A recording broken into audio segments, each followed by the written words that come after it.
राम जय जय राम। श्री राम जय जय राम। श्री राम जय जय राम। सच्चिदानंद भगवाननी जय।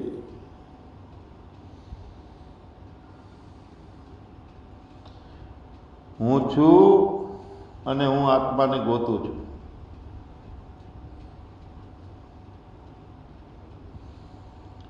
તો આત્માના પોતાના સ્વરૂપને યથાર્થ રીતે જાણવાની આપણે થોડી યાત્રા કરીએ આજે જ્ઞાન સભામાં.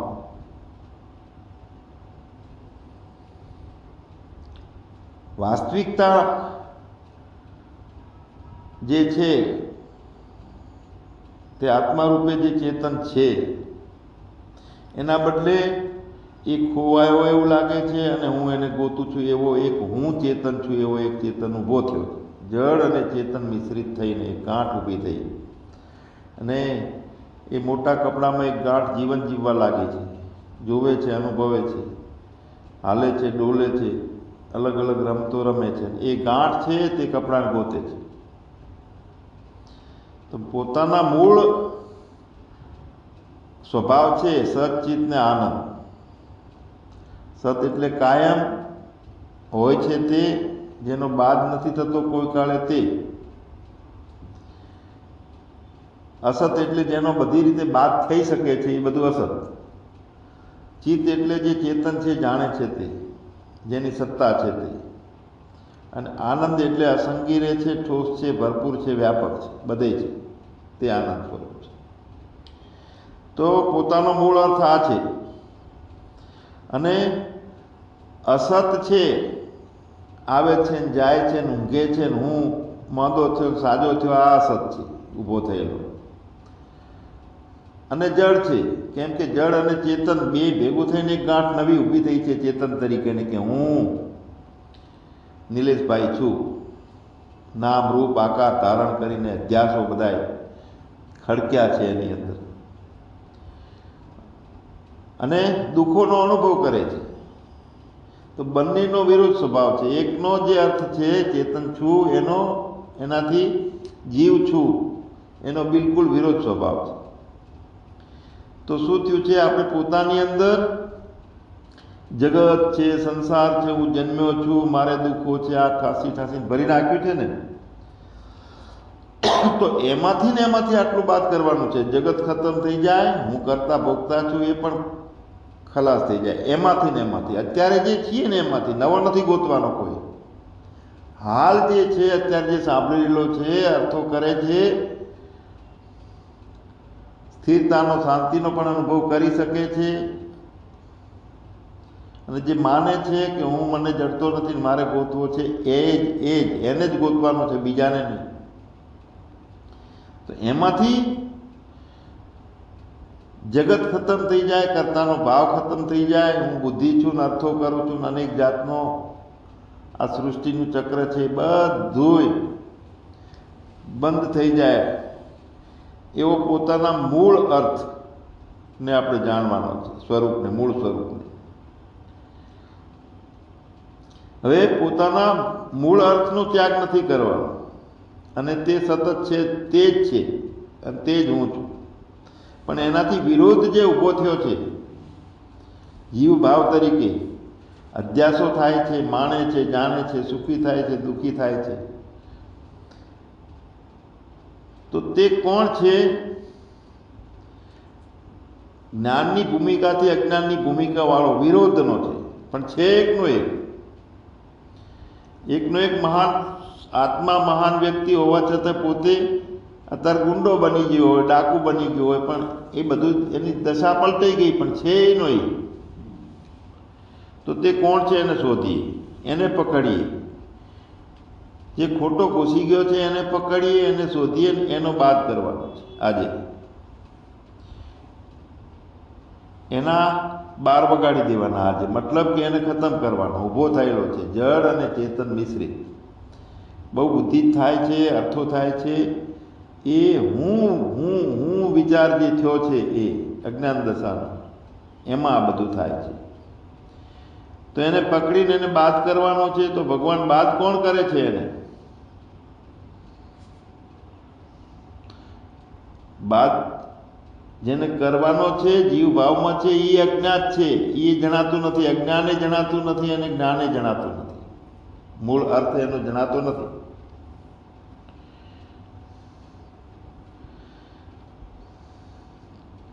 તો બાદ કોણ કરે છે? તો બાદ પણ હું જ કરું છું. ભૂલો કોણ પડ્યો છે? તો ભૂલો પણ હું પડ્યો છું. બે હું નથી, એ રીતે આપણે અર્થ કરીએ. દુઃખી કોણ થાય છે? તો દુઃખી હું થાઉં છું ને. હવે આનંદમાં જ્ઞાનમાં કોણ છે? તે હું છું. તો મેલું કપડું હતું તો એ જ કપડું હતું, અને ધોઈ નાખ્યું છે તો એ જ કપડું છે. એને ઇસ્ત્રી કરાઈ છે તો એ જ કપડું છે. કપડામાં કોઈ ફેરફાર પડ્યો નથી, દશામાં ફેર પડ્યો એને. તો જે બાદ કરે છે તે પણ અજ્ઞાત છે, અને તે અજ્ઞાત છે, તું અજ્ઞાત છે, આ અજ્ઞાત છે, અને હું અજ્ઞાત છે. પણ બુદ્ધિ ખ્યાલ કરે છે કે હું છું. મનથી બધાય અલગ અલગ પ્રકારના ભાવો થાય છે. મતલબ તે અને તું, તે ચોખ્ખે ચોખ્ખો છે, અને તું જે બનેલો છે એમાં ફેરફાર કરવો પડે એમ છે. દશાનો, એની દિશા બદલાઈ જાય એવું. તો તેનો અને તુંનો બંનેનો અર્થ અજ્ઞાત છે. અને અજ્ઞાત હોવાથી તું છે તે માટે પ્રયત્નો કરે છે, પુરુષાર્થ કરે છે મોક્ષ માટે. તે ના માટે તું પ્રયત્ન કરે છે.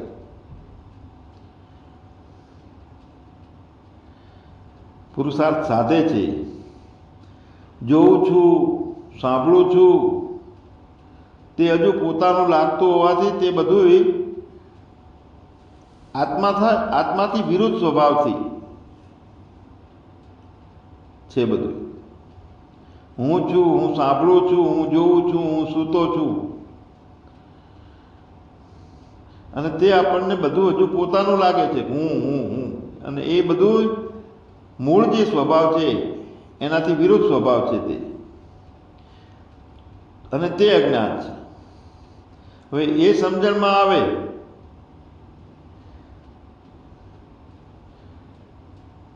ખબર પડે છે આપણને. શું ખબર પડે છે? હું જોઉં છું, હું સાંભળું છું, હું ઊંઘું છું, આ બધી ખબર પડે છે. તો એ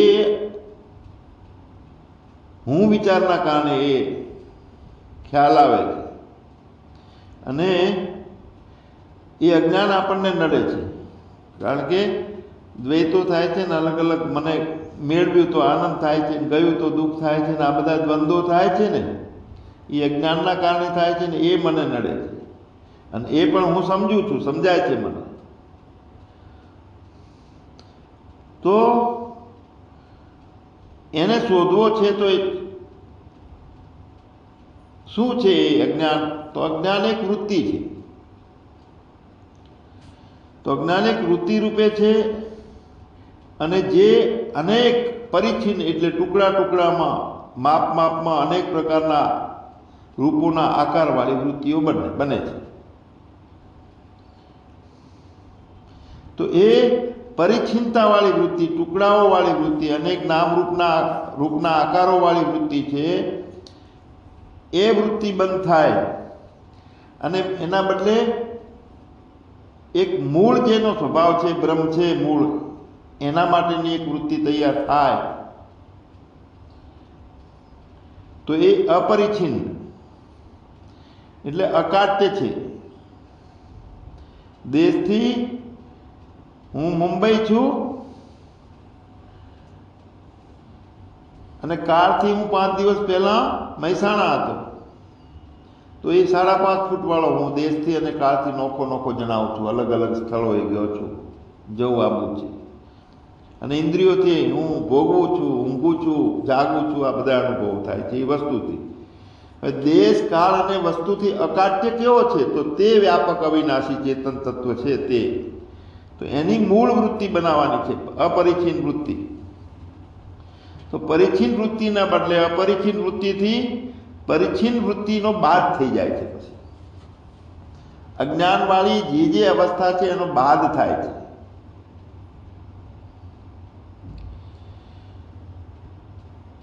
વસ્તુ રૂપે આકારો રૂપે બનતી વૃત્તિ, એની એ વૃત્તિ આત્માને જોવા જાય છે. ઈચ્છા થઈ છે કે મારે મારા પોતાની જાતને જોવો છે, તે વૃત્તિ ત્યાં જોવા જાય છે. તો એ વૃત્તિ આત્મા જેવી વ્યાપક બની જાય છે. વૃત્તિ વ્યાપી ગઈ એટલે એમાં આકારો નથી જણાતા એ વૃત્તિમાં. અને સાક્ષી ડાયરેક્ટ સાક્ષી પાસે પ્રતીતિ તરીકે આકારો રહે છે એને. એટલે પરિચ્છિન્નતાની વૃત્તિ બાદ થાય છે અપરિચ્છિન્ન વૃત્તિના હોવાના કારણે. અજ્ઞાનનું આવરણ તૂટે છે સતત પોતાના ભાવમાં રહીએ ત્યારે. તો એક છે તે વાચ્યાર્થ છે, બાદ થવા વાળું છે. બધું સમજાય છે, બુદ્ધિમાં અર્થો થાય છે, વાણીમાં આવી શકે છે, તે વાચ્યાર્થ. અને એક છે લક્ષ્યાર્થ, લક્ષાર્થ. એટલે બાદ નથી થતું અને મુખ્ય છે. એ ટેમ્પરરી નથી, કાયમી છે. લક્ષ્ય જે કરવાનું છે આત્માના સ્વરૂપનું તે ટેમ્પરરી નથી, કાયમ છે. એ જન્મ્યું નથી ને મરતું નથી, એટલે એ બાદ પણ થતું નથી. જે પરિચ્છિન્ન છે, વિકારી છે, જેની ઉત્પત્તિ થઈ છે, એનો બધાનો બાદ થઈ શકે છે. જે એ જવાવાળું છે.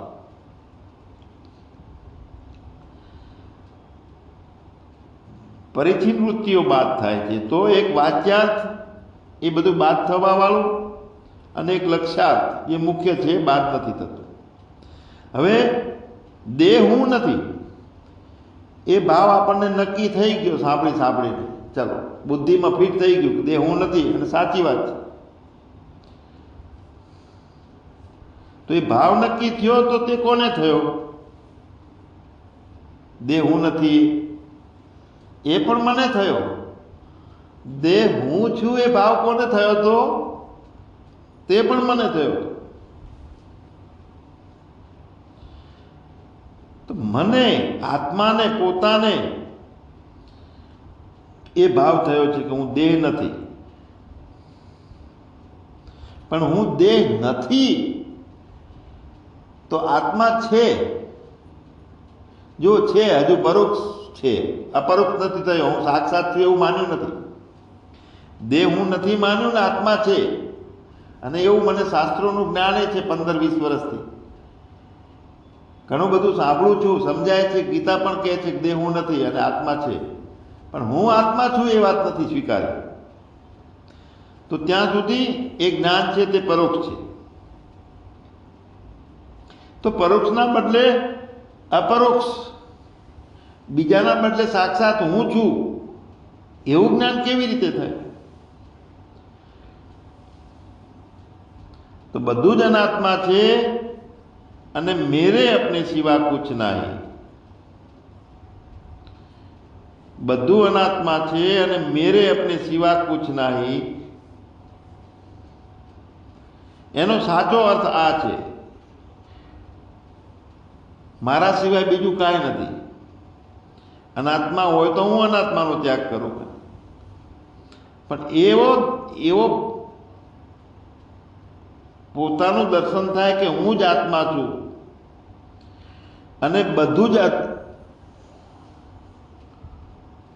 આત્મા છે, પણ હજુ મને એ બધું બીજા રૂપે દેખાય છે. એક ભાવ છે કે બધું અનાત્મા છે, બીજો એક વિષય આવ્યો કે બધું આત્મા છે પણ અનાત્મા રૂપે દેખાય છે, તેવી દ્રષ્ટિ બનાવી છે. અને હું જ આત્મા છું તો તે આત્માનું જ્ઞાન છે. બધું જ આત્મા છે એવું જ્ઞાન થશે, તે બ્રહ્મ જ્ઞાન છે. એના જીવ સર્વરૂપા અને સદા અલેપા. તો મેરે અપને સિવા કુછ નહીં એનો સાચો અર્થ સતત આપણે આપણા સ્વરૂપને ચેતન રૂપે માનીએ અને દેહ દેહના રૂપે છે ને એને સતત વધારે લક્ષ આપીએ, એ વિષય પર વધારે પ્રેમ કરીએ, વધારે અભ્યાસ કરીએ, સતત પોતાને જોતા રહીએ ને તો એ યથાર્થ થઈ જાય છે. લક્ષ્યાર્થનું જ્ઞાન, અપરોક્ષ જ્ઞાન. ને અભ્યાસના કારણે અપરોક્ષ થઈ જવાય છે. અને અભ્યાસમાં મૂળ શ્રદ્ધાની જરૂર છે. કારણ કે બીજી બધી વિદ્યાઓ કરતાં બ્રહ્મ વિદ્યા છે, આપનોતી પરમ, બ્રહ્મ વિદ્યા આપનોતી પરમ, એ બધા કરતાં વિશેષ છે ને બહુ જરૂરી છે. તો એ બંનેમાં પરોક્ષ અને અપરોક્ષમાં ફેર શું છે? તો વચ્ચે ફક્ત ને ફક્ત ભ્રાંતિ છે. પરોક્ષ જ્ઞાન અને અપરોક્ષ જ્ઞાનની વચ્ચે એક ભ્રાંતિ રહેલી છે, જેના કારણે અપરોક્ષ થતું નથી. અને એ ભ્રાંતિને શોધી અને ભ્રાંતિનો બાદ કરવામાં આવે તો ભ્રાંતિનો બાદ કરીને તે તું, હું મને હું માનતો તો એ હું તે તું, અને તે તુંમાં તું જ છે, બીજું છે જ નહીં. આ પણ એક, જ્યારે તત્વમસીનો ઉપદેશ આપે મહાવાક્યનો, કે તત્વમસી ઉપદેશ ગુરુ આપે છે કે તે તું છે, તો એવા ઉપદેશથી આપણે શ્રદ્ધા કરી અને તે હું હોઈ શકું છું, લાવો હું મને ગોતી લો. શ્રદ્ધા કરી અને આગળ વધું છું, પ્રશ્નો કરી અને સમાધાન કેળવું છું, તો વચ્ચે ભ્રાંતિ જાય છે તો જ સમાધાન કેળવાય છે. તો તે હું જ છું એવું સમજાય. ગુરુએ કીધું કે તે તું છે, પણ મને સમજાવવું જોઈએ ને કે તે હું જ છું. એ નથી સમજાતું ત્યાં સુધી શું કરવું? તો રાહ જોવી, મુમુક્ષા વધારવી અને મન અને બુદ્ધિ ઉપરનો ભરોસો ઓછો કરવો અધ્યાત્મના માર્ગ માટે. અધ્યાત્મમાં મન અને બુદ્ધિના બદલે શ્રદ્ધા કામ કરે છે, અને વ્યવહારમાં મન અને બુદ્ધિ કામ કરે છે. શ્રદ્ધા છે તો વ્યવહારનું દેવાળું થઈ જાય. દરેક જગ્યાએ અલગ અલગ લડે છે સિદ્ધાંતો. તે તું છે એવું ગુરુ કહે છે, અને તે હું જ છું એવું સમજાય તો વચ્ચેથી ભ્રાંતિ નીકળે તો જ એવું સમજાય. ભ્રાંતિ ઠૂંઠામાં આવી ગઈ અને ભૂત દેખાવા લાગ્યો. લાકડાનું એક થળિયું છે, ટુકડો 5 ફૂટનો ઊભો છે, 4 ફૂટનો, ને એમાં વૃત્તિ એવી બની ગઈ છે તો ભૂતનું પહેરી ગયું એ ભૂત. તો ઠૂંઠામાં ભ્રાંતિ આવી અને ભૂત બેઠું, ભૂત જોયું. હવે ઠૂંઠામાં ભૂત આવ્યું ક્યાંથી? તો ભ્રાંતિથી આવ્યું. ક્યાંથી બીજેથી દોડીને આવીને ઠૂંઠામાં પહેરી નથી ગયું. અને વધારે જ્ઞાની હતો તેને જોયું ને અજ્ઞાની ના જોઈ શક્યા એવું પણ નથી. ખાલી વૃત્તિમાં ભૂત બેઠું છે, ભ્રાંતિમાં. તો ઠૂંઠામાં ભૂત આવી ગયું છે તો જાય કેવી રીતે? તો એ ભ્રાંતિ દૂર થાય તો જાય. ભ્રાંતિ બાદ પામે તો ત્યાં જેણે જાણ્યું કે તે ઠૂંઠું હતું તેનો તે કહે છે કે ના, તે ભૂત નથી. હવે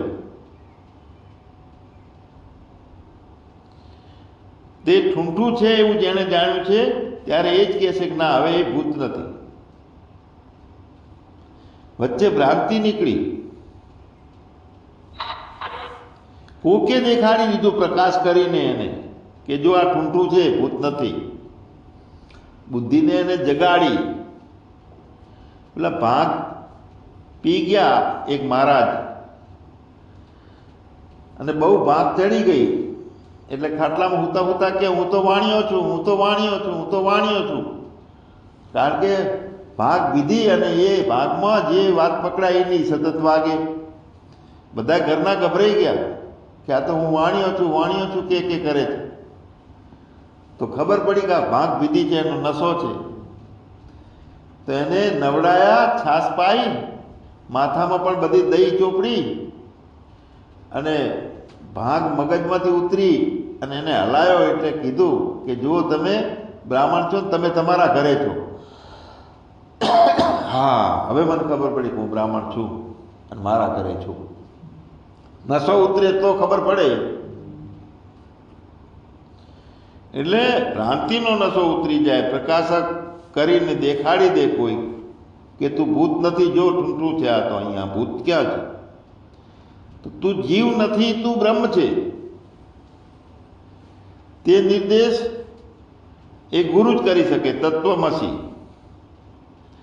અને એની રીત પણ બતાડે કે જો તું આ રીતે જીવડો બની ગયો છે, આટલો આટલો અધ્યાસ થયો છે, તારા ઉપર તે અધ્યારોપ કર્યો છે અને ઉપાધિ ઊભી કરી છે કે હું દરજી છું, હું કમિશનર છું, હું શિક્ષક છું, બધા કપડાં અલગ અલગ જાતના, 5-6 જાતના, સંબંધના, જાતિના, વેશના, પરિવેશના બધા કપડાં પહેરી લીધા. તો એ ગુરુ, તે તું છે, તું બ્રહ્મ છે, એ નિર્દેશ ગુરુ કરી શકે ઉપદેશથી, અને કે જો તું આ રીતે બ્રહ્મ છે, આ રીતે તું જીવ નથી, જીવની રીત હતી એ ખોટી પકડીથી છોડી દે, બાદ થઈ જશે બધું. તે જીવ છે એ રીત આખી બંધ થશે અને એના બદલે આ રીતે તું છે, વ્યાપક છે, ચેતન છે, અવિનાશી છે, ચેતન સિવાય બીજો કોઈ જાણનારો નથી અને બીજું બધું દેખાય છે તે માયાના ખેલ છે. તો સાચા વિવેકવાળી વૃત્તિ બનશે, પરિચિત વૃત્તિ બંધ થઈ અપરિચિંતા આવશે, એવી સમજ કેળવાશે, એવો વિવેક થશે અને પછી એ કહે છે કે હા હું જ બ્રહ્મ છું, બીજો કોઈ બ્રહ્મ નથી. નાવા ગયેલા 10 વિદ્યાર્થીઓ 9ને ગણે છે, એકને ગણતા નથી અને રોવે છે કે એક ડૂબી ગયો છે. પણ બહારથી આવીને કોઈ ગણાવે કે જો તું આ 1 2 3 4 5 6 7 8 9 અને 10મો તું, 10મો તું કહેનારો આવે છે એટલે ખબર પડે છે કે હા હું 10મો છું, કેમ કે હું મને ભૂલી ગયો છું.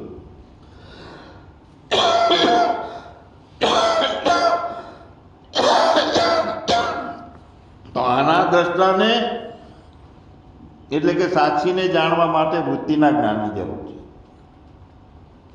જગતને જાણવા માટે જે વૃત્તિ કામ આવે છે તે અજ્ઞાનવાળી અને દેહ ભાવ દ્રઢ થઈ ગયો છે તેમાંથી વૃત્તિ બને છે, એટલે જગતના આકારોની વૃત્તિ બને છે. હવે એ વૃત્તિને બાદ થાય, નવી વૃત્તિ પોતાની બ્રહ્માકાર, બૃહદ, વ્યાપક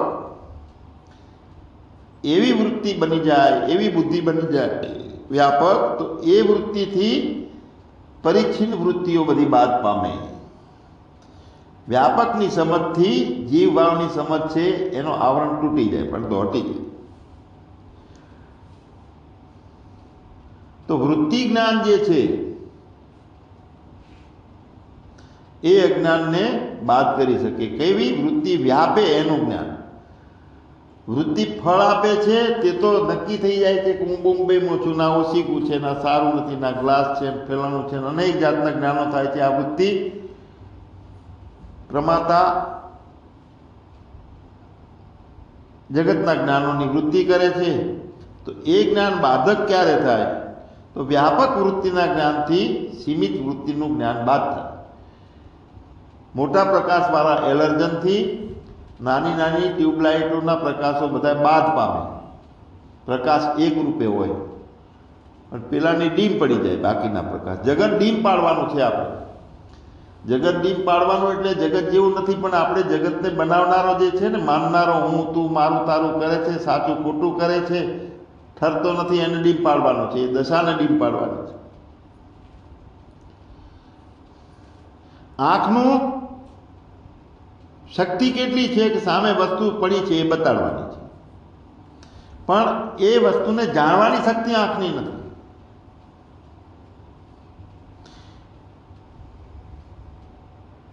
હવે એમાં જણાય ક્યારે?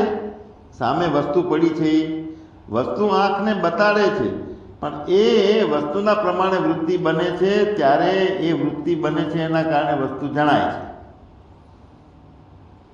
તો વસ્તુ પ્રમાણે વૃત્તિ થાય છે તે આભાસથી થાય છે, અને સામાન્ય ચેતન રહેલો છે એ વસ્તુને જાણે છે. પણ વૃત્તિ બને તો વૃત્તિના રૂપે ચેતન જાણી શકે. હવે ચેતનને વૃત્તિ બનતી નથી તો પોતાને તો જાણે છે, અને પોતે જ્ઞાન સ્વરૂપે છે તે પણ જાણે છે. પદાર્થ સ્વરૂપે, સંસાર સ્વરૂપે, અલગ વિદ્યાઓના સ્વરૂપની વૃત્તિ બનતી નથી. ત્યારે તે પોતાને જાણતો હોય છે. અનેક પ્રકારની વૃત્તિ બને છે ત્યારે તે જગતને જાણે છે. પણ સાક્ષી સ્વયં વૃત્તિ બને ના તો પણ આખા જગતને જાણી શકે છે, તો પણ બધી વિદ્યાઓને જાણી શકે છે સાક્ષીમાં રહીને, કે જેમાં વિશેષતા એનામાં આવતી નથી, બદલાતો નથી પોતે અને જાણે છે.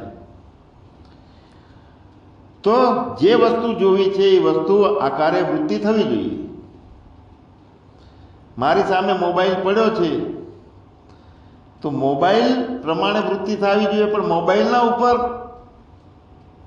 એક વીંછું આવીને ચડ્યો છે તો વીંછું મુખ્ય થઈ ગયો, વીંછુની વૃત્તિ બની, તો મોબાઈલની હોવા છતાં નથી બનતી. જો જગતને આપણે વૃત્તિથી જાણીએ છીએ અને જ્યાં વૃત્તિ ટકે છે ત્યારે જે પદાર્થ છે એવું નક્કી થાય છે. તો મોબાઈલ ઉપર વીંછું બેઠો છે તો વીંછુની વૃત્તિ બનશે, કારણ કે ત્યાં મુખ્ય ગઈ વૃત્તિ, એટલે મોબાઈલ આકાર વૃત્તિ ના થઈ. એના કારણે એની દ્રષ્ટિમાં ત્યાં મોબાઈલ નથી, વીંછું છે. તો એ રીતે બ્રહ્મમાં રહેલા જીવની વૃત્તિ બ્રહ્માકાર ના થાય તો બ્રહ્મની હાજરીમાં પણ બ્રહ્મ જાણી શકાતો નથી. એ આપણો અનુભવ છે. બ્રહ્મમાં રહેલા જીવ ભાવમાં, જીવના ભાવની, એ જીવાત્માની વૃત્તિ બ્રહ્માકાર ના થાય તો બ્રહ્મની હાજરીમાં બ્રહ્મ હોવા છતાંય બ્રહ્મને જાણી શકાતો નથી. અને જે વસ્તુ જાણી ના હોય પણ જાણવી હોય તો તે જાણી નથી, એ આવરણનો ભંગ થવો જોઈએ. પડદો જે છે હું નથી જાણતો તો એના આવરણની નિવૃત્તિ થવી જોઈએ. તો હવે આવરણની નિવૃત્તિ થવી છે, અજ્ઞાનની નિવૃત્તિ કરવી છે, તો બ્રહ્માકાર વૃત્તિની આવશ્યકતા છે, એની અપેક્ષા રહે છે. એ પણ વ્યાપક, એ પણ એક વૃત્તિ છે અને સીમિત પણ એક વૃત્તિ છે. કાલે આપણે પ્રવચનમાં કીધું હતું ભાન છે કે નહીં આપણને? આપણે ભાનરૂપા છીએ, ચેતન છીએ. તો ભાન તો દરેકને છે, પણ એ જાણતો નથી કે હું બ્રહ્મ છું. તો આ તો જગતને પોતાના ભાન રૂપમાં હું જાણનારો છું એ રૂપમાં જવા માટે, એમાં એકાગ્ર થવા માટે ભાન રૂપા છું. બાકી ભાનને ચૈતન્યની આવશ્યકતા છે. ચૈતન્ય વગર ભાન પણ નથી. એટલે આત્મામાં જે આવરણ છે કે હું મને જાણતો નથી, એ અવિદ્યાનું આવરણ ભંગ કરવાની જરૂર છે. તો જેનું આવરણ ભંગ કરવું છે, અજ્ઞાન છે ને અજ્ઞાનને કાઢવું છે, તો અજ્ઞાનને માનવાનું બંધ કરીએ. ચેતન છું એને જ માનીએ તો કીટ બ્રહ્મર ન્યાયના હિસાબથી ધીરે ધીરે ધીરે ધીરે સંસાર નથી સમજતા સંસાર બાદ થઈ જાય છે. અને હું જ છું તો એ પ્રમાણે બ્રહ્માકાર વૃત્તિ થઈ જાય છે, પોતે પ્રગટ થઈ જાય છે. પણ સતુ દીર્ઘકાલમ નૈરંતર્યમ, એવો સતત અભ્યાસ કરવો પડશે. અને કોઈ અધિકારી એવો છે તો એક જ ઝટકે થઈ જાય જ્ઞાન, એક શબ્દ સાંભળીને પણ, પૂર્વનો અભ્યાસી હોય તો. કીડો ભમરાનું ચિંતન કરતા કીડો છે એ ભમરી બની જાય છે. રામકૃષ્ણ પરમહંસ સખી સભા નો અભ્યાસ કર્યો, એટલે હું પણ સ્ત્રી છું તો એમને સ્તન ફૂટ્યા હતા. સ્ત્રીના આકારો બધા ચાલુ થઈ ગયા હતા અધ્યાસથી. એટલે વૃત્તિ થાય છે, અને એ વૃત્તિ છે જેના ઉપર પ્રેમ છે, જે સત્ય માની છે, એ વૃત્તિ અસત્ય વૃત્તિનો ત્યાં ભંગ કરી નાખે છે, બાદ કરી નાખે છે. સ્ફૂર્તિ માટે, ભાન માટે બીજા ચૈતન્યની કોઈ જરૂર નથી, કેમ કે આત્માકાર વૃત્તિ થયા પછી આત્મા પોતે પ્રકાશ સ્વરૂપ છે, પોતે ચેતન હોવાથી વગર વૃત્તિએ બધા જ્ઞાન થાય છે. અને આત્માકાર વૃત્તિ થયા પછી પોતે સ્વસ્વરૂપ, સ્વસંવેદ અને સ્વપ્રકાશ હોવાથી પોતે પોતાને પોતાનામાં પોતે જ જાણતો રહેલો છે. અને બીજું બધું બાદ થઈ ગયેલું છે, મિથ્યા થઈ ગયેલું છે. એવી એક વૃત્તિ થઈ ગઈ છે કે હું ચેતન છું, મારી અંદર બધું આ પ્રતીતિ માત્ર છે. બસ આ એક વાક્યને દ્રઢ કરી લઈએ ને એનો અભ્યાસ કરીએ સતત કે હું ચેતન વ્યાપક છું અને આ મારી અંદર બધુંય જે વિચારો સ્પંદનો આવે છે, જે જગત સ્ફુરિત થાય છે તે પ્રતીતિ માત્ર છે. મારામાંથી ઉત્પન્ન થાય છે એ પણ હું જોઉં છું, મારામાં રહે છે એ પણ હું જાણું છું, અને મારામાં એ વિચારો ખતમ થાય છે તો જગત પણ ખતમ થઈ ગયું, લય થઈ ગયું એવું પણ હું જાણું છું. જ્ઞાન દૂર થઈ જાય છે. સતત જ્ઞાન રૂપા આપણે છીએ. આપણું લક્ષણ નક્કી કરી અને અર્થાકાર વૃત્તિના બદલે લક્ષ્ય આકાર થાય વૃત્તિ, અને એ વૃત્તિની માં આરૂઢ જે જ્ઞાન છે, જે સમજ છે એ પેલી ગેરસમજ હતી એને દૂર કરે છે. વૃત્તિની અંદર બની ગયું એક જ્ઞાન સત્ય રૂપે કે હું જ સત્ય છું, તો એ સમજ છે એ હું ટુકડો છું, હું 5 ફૂટનો છું, હું દુઃખી છું, અજ્ઞાની છું, એ સમજને દૂર કરે છે. સાચી સમજ ખોટી સમજને દૂર કરે છે. એટલે વૃત્તિમાં આરૂઢ જ્ઞાન એ અજ્ઞાનનો નાશ કરે છે. લાકડું કાપવા માટે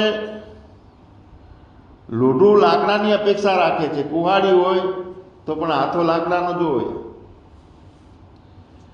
કાપવું છે લાકડું, લોખંડથી કપાય છે પણ લોખંડ છે એ પણ લાકડાની અપેક્ષા રાખે છે. એમ જ્ઞાન અજ્ઞાનના નાશ માટે વૃત્તિની અપેક્ષા રાખે છે.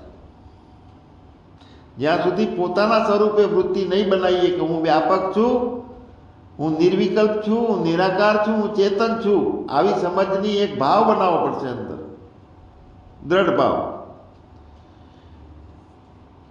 તો સામાન્ય ચેતન એની અંદર ઊભું થયેલી અવિદ્યા હતી, લાગતું હતું, તો એનામાં ક્યાંય થયું નથી અવિદ્યા, પણ વચ્ચે જળ ચેતન મિશ્રિતમાં એક અવિદ્યા ઊભી થઈ હતી, એ બાદ થઈ જાય છે.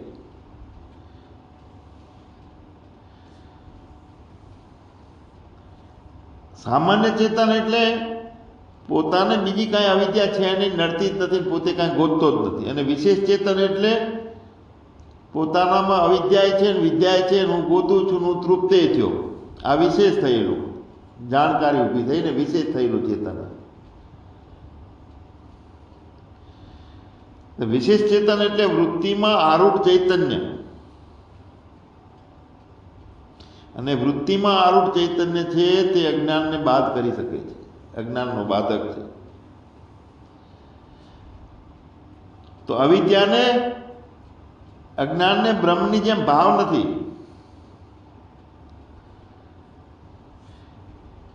અને અવિદ્યામાં નથી એમ પણ નથી થતું, કેમ કે જણાય છે એના માટે મહેનત કરીએ છીએ કે નડે છે કાઢવી છે, એટલે નથી એમ પણ કેવી રીતે કહેવું. એટલે અવિદ્યા છે પણ ખરી અને નથી પણ ખરી, એવી છે અનિર્વચનીય. પૂર્ણ જ્ઞાની માટે નથી નથી નથી અવિદ્યા, જ્ઞાની માટે છે અને મુમુક્ષુ માટે અનિર્વચનીય છે, ઘડીક છે ને ઘડીક નથી અવિદ્યા. એટલે સત નહીં, અસત નહીં, ભાવ નહીં, અભાવ નહીં, એવી છે તે અવિદ્યા.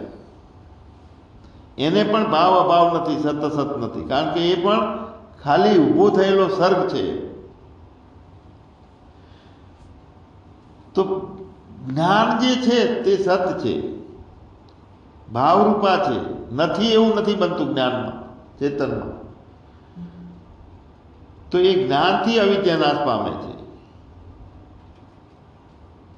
અને જ્યાં સુધી તર્કો રહેલા છે ત્યાં સુધી જ્ઞાન નથી, અને આપણે અજ્ઞાન માનીએ છીએ. પણ વાસ્તવમાં અજ્ઞાન જેવી કોઈ વસ્તુ છે જ નહીં, આવું શાસ્ત્ર કહે છે. નાસતે વિદ્યતે ભાવો, અજ્ઞાન છે એની કોઈ સત્તા જ નથી. અને જ્ઞાની માટે તો વાંજણીનો પુત્ર આકાશમાં ફૂલ જેવું છે, જે વસ્તુ છે જ નહીં, અજાત, બની જ નથી. અને છતાં અજ્ઞાનનું આવરણ કરનાર હોય એવું આપણને દેખાય છે, નથી છતાં. નિષદ અને વેદાંતની દ્રષ્ટિએ નથી, પણ તાર્કિકની દ્રષ્ટિએ છે. એટલે તર્કો છે કે મારે જ્ઞાન કરવું છે, જ્ઞાન થતું નથી. તર્કની રીતે જોઈએ તો જ્ઞાન નથી એટલે મને અજ્ઞાન છે, આવું સિદ્ધ થાય છે.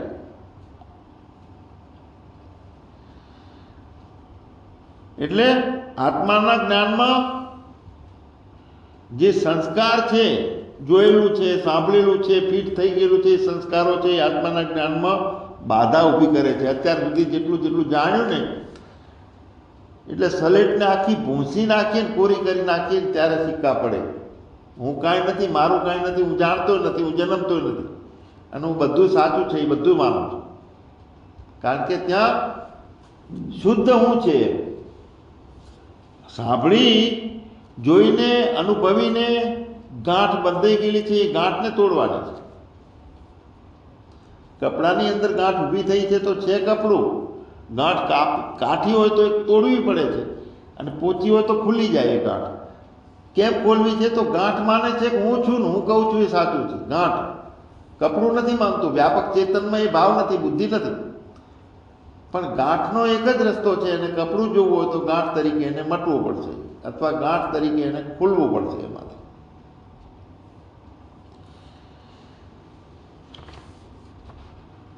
એટલે ભગવાન અહંકાર એ જે નાનકડો ઊભો થયેલો છે, એ વિઘ્નો કરે છે, એ જ્ઞાનો કરે છે, એ પોતાના સુખ માટે કરીને ઇન્દ્રિયોને ઓર્ડર કરે છે, મનથી, ઇન્દ્રિયોથી, એમાં બધા કામ કરાવે છે બધા. એટલે ના આટે એવો લાગે છે અજ્ઞાન દશા. જ્યારે પોતાને જોતા રહીએ તો રહેતો જ નથી. એટલે બેપણાનું અને જેટલું જ્ઞાન સાચું થઈ અને એનો ગાંઠ બંધાય છે ને એના મૂળમાં અહંકાર છે. તો અહંકાર શું છે? અહમ બુદ્ધિ એવી થઈ છે. અહમ બુદ્ધિ મટવાથી મારાપણાની બુદ્ધિ ઓટોમેટિક નાશ પામે છે. મૂળ હું વિચાર બંધ થાય એટલે બાકીના બધા વિચારો મારાપણાનો છે, હું દુઃખી છું, હું સુખી છું, બધું બંધ થઈ જાય છે. એટલે પોતાના મૂળ અર્થનો ત્યાગ કર્યા સિવાય એનાથી જે વિરુદ્ધ છે એનો બધાનો બાદ કરવાનો છે. હું ચેતન છું એ બાદ થતો નથી, એ કાયમ છે, અજન્મા છે, અવિનાશી છે. અને બાદ થતો નથી તો એના મૂળ કારણમાં ક્યાંક આપણી શક્તિ ઓછી પડે છે. થોડા પ્રારબ્ધો હોય તો એવી સંશયવાળી બુદ્ધિ રહી શકે છે, પણ એવો બીજો સંશય રાખવાની જરૂર નથી કે હું છું તે બીજો છું, અજ્ઞાની છું. તે જ હું છું, તે જ હું ચેતન છું. સચ્ચિદાનંદ ભગવાનની